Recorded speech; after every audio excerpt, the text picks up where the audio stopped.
Good morning. It is 11 o'clock Eastern Time, and we're going to go ahead and start today's program to discuss field technology. What can technology do for you? I'd like to welcome all of you for attending today and look forward to sharing some information with you. My name is Paul McGillivray, and I'll be hosting today's presentation. I'll show up as Stephanie Coleman just because we're using her WebEx account. Before we begin, just a few housekeeping items. We are recording this session. Please don't put your phone on hold while attending the conversation because we can sometimes hear the background music, hold music. If you need to take a call, please sign off of this call and then take the call and then come back to this call. That way we'll ensure that everybody can hear the presentation correctly. All lines have been placed on mute to prevent the background noise. To unmute, press #6. To mute, press *6. I've indicated this over in the chat box. Please hold your questions until the end, and we can address them then. And as we go through, you can go ahead and type any questions in the chat box so we don't forget to come back to those questions at the end, or you can just jot them down in notes to yourself. And as mentioned, we're recording this session. We're going to make it available on Producer Workbench. We also are making brain sharks available of these recordings, and we will make those available as well.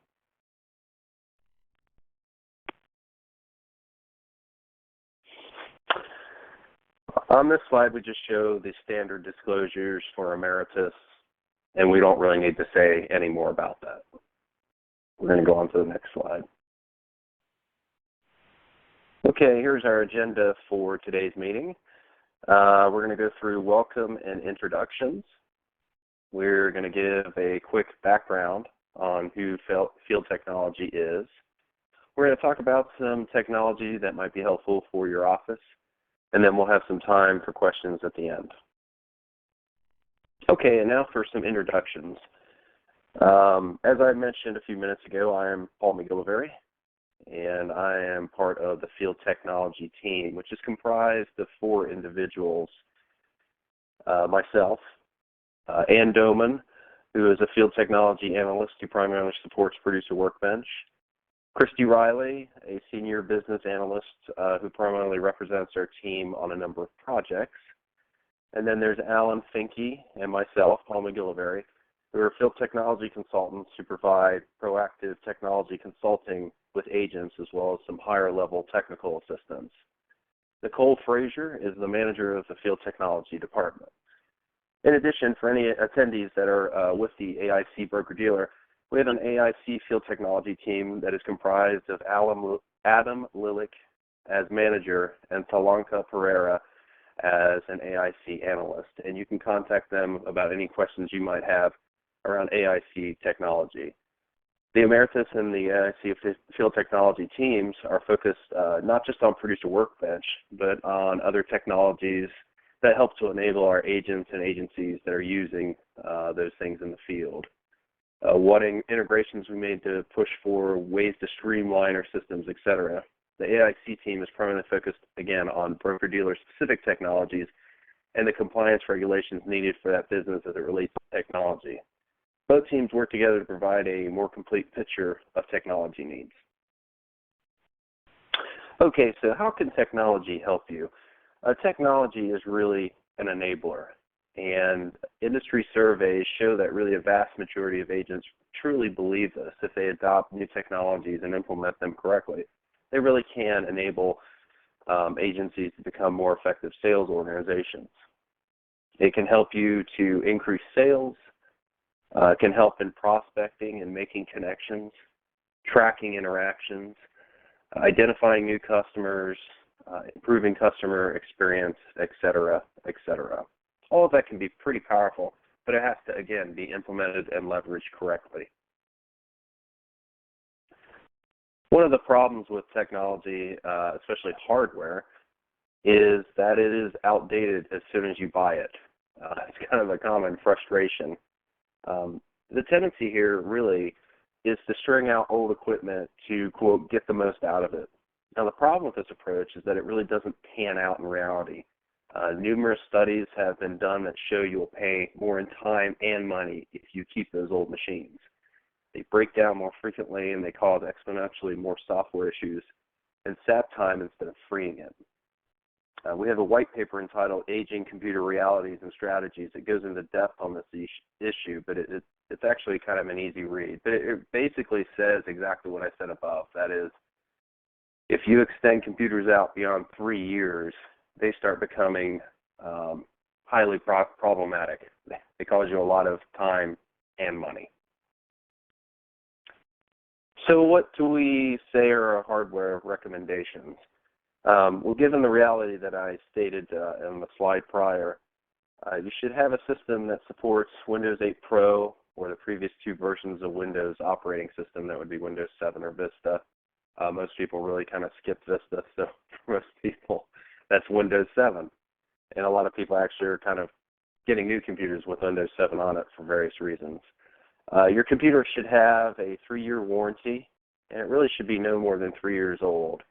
As I said previously, most of the big problems happen after 3 years of use with a computer.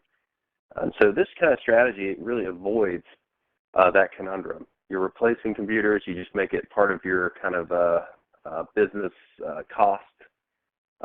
You just rotate around on computers and you replace them after 3 years. That is the ideal situation. And of course, any office nowadays usually has some kind of multifunction printer or copier fax to do what they need to do. I will add here on this slide that people ask here and there about Macs. And while you can get them to work with a lot of software, you have to do things like virtualization, and that could be through parallel desktop, VMware Fusion, or something like that, which will allow you to then effectively run a Windows platform to be able to run all those programs. And most of the people that I've seen that have done Macs tend to regret it later. So I wouldn't recommend going that route. This year, this time of year, is a great time to really take stock of where your office is technology-wise, how old things are, or any problem areas that you might have. So if you've been having issues with a particular piece of hardware, a computer, a fax, printer kind of thing, why don't you go ahead and just make it part of your expenses this year to go ahead and replace it. You're probably going to thank yourself later. The cost of most computer hardware these days has really come down as tablets and these other mobile devices have really pushed down demand. So therefore, the prices have really gone down. You can get a really good deal on laptops and desktops these days. And again, like I said previously, better yet, just make it a resolution to do a rotating cycle of when you buy new computers in your office. Well, one of the ways that Emeritus enables you to do business, obviously, is online through Producer Workbench.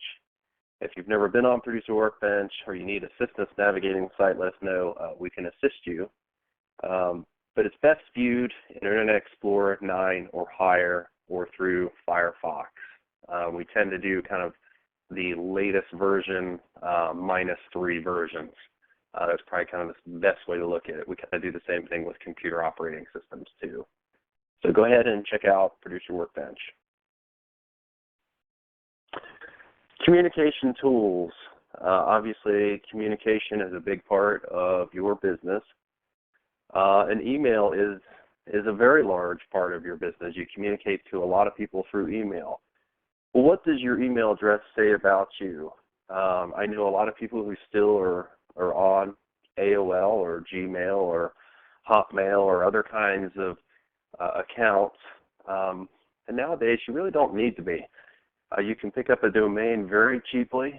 It might be a little bit of a challenge to get the domain that you want. But part of your strategy should be securing a domain that is related to your business, your branding that you want to push. And email comes alongside of that. So potential clients, what we want them to see is your branding within that domain name. So if your domain name is something like Best Financial, you want your email address to be Steve at bestfinancial.com. And then you can have a website that uses that domain name. And potential clients are going to make assumptions about your brand and your name and email including about how willing you are to change. If you're still holding on to an AOL account for business, that does say quite a bit about you. Potential recruits also may see that you're kind of behind the times technologically. Every communication that you send leaves some kind of impression. So there's no reason why you shouldn't have your own unique email address that's based on domains. And speaking of domains, website hosting is another way that you communicate. Do you have a website? Do you keep it up to date? That's another big problem is people put something out there and don't have any kind of maintenance plan around it. And suddenly 5, 6, 10 years go by and they still have, different colored fonts with music playing in the background with lightning in, as a wallpaper. You need to update that because it does say a lot about your business. What is their first impression? 86% of the public will research a service or a product online before making a buying decision. So more decisions are made before entering a place of business. So a lot of people are going to go online first to kind of figure out who you are and what you're about. So it's really important to have a website that communicates who you are and what you're about. Are you way behind the times? Are things misspelled on your website? Do you have an email address that is still using AOL.com? All those things tell a potential client that no, you're not willing to be along with the times and you don't really manage your business on the technology side very well. So it's something you really need to keep on top of. Well, let's talk about a few more communication tools. And again, technology is really good for this. Video and web conferencing. Nowadays you can use things like Skype or Google Hangouts. Google Hangouts allow you to have video conferencing with up to 10 people. It works really, really well. There are also now other cloud-based solutions that help you do those things. Some of them are free because they're trying to upsell you to some other products that they might offer. But there's just an amazing array of things that can help you communicate with people face-to-face, online. Just amazing potential for you and your business. Phone conferencing. You have the traditional analog or digital phone line solutions, PBX, what have you. But now there is a lot of cloud-based conferencing technologies and solutions that are out there that can allow you to do phone conferencing online. Some of them, again, are free, and we'll cover that later in Intelligent University on Cloud Technologies. But there's just some amazing technology that's already out there and others that will be coming online shortly.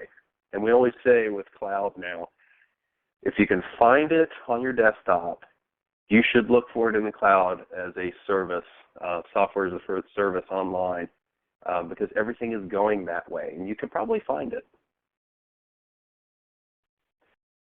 Obviously, internet security is a huge part of technology needs in today's age. Anybody who saw stories about Target this last year and just the complete debacle that's been for them, it's really hurt their brand, should take note and heed of that when they think about their own brand, their own office, and people who use computers and the sensitive client data that you might have on there. You need to have a really good plan around how you're going to handle security within your office, because you really do want to be safe rather than sorry. You don't want to have to go through maybe some legal issues with losing client data. So most of the things we do these days, like I said, we do over the internet. And so because of that, you need to have kind of layers of protection for your technology. You need to choose reputable security solutions like Norton, Kaspersky, McAfee, Komodo, AVG, etc. And a lot of